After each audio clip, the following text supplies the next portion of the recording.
Така, ето вече сме почти до финалната права. заветната ни цел, а тя е именно ето това бижу, което почва от там. Минава през там и завършва някъде там. Някъде къде ще отидем. Някъде където ние ще отидем и ще се измием. Не сме се къпали от 20 колко часа. Няколко часа. Така. Това е цялата величествена история тук, която виждате. Така.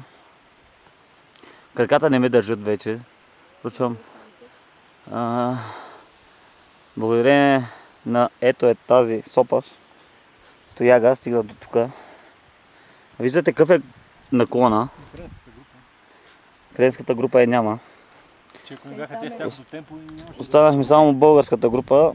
Тук Subaru виждаме, Ферари, Алабала най-вече и Пеша. И Никито Пеша. Да. Виждате хижа рай, от тук се вижда перфектно къде е хижата. Откъдето беше последната ни спирка. Там заредихме батериите с малко сандвичи и вода.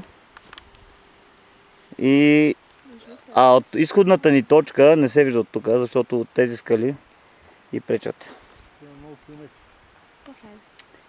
Това е. Остава ни още 25 минути да се изкачим до това величествено нещо. И това е страшна тренировка за кончето. Там е по-брутално. Вярвайте ми.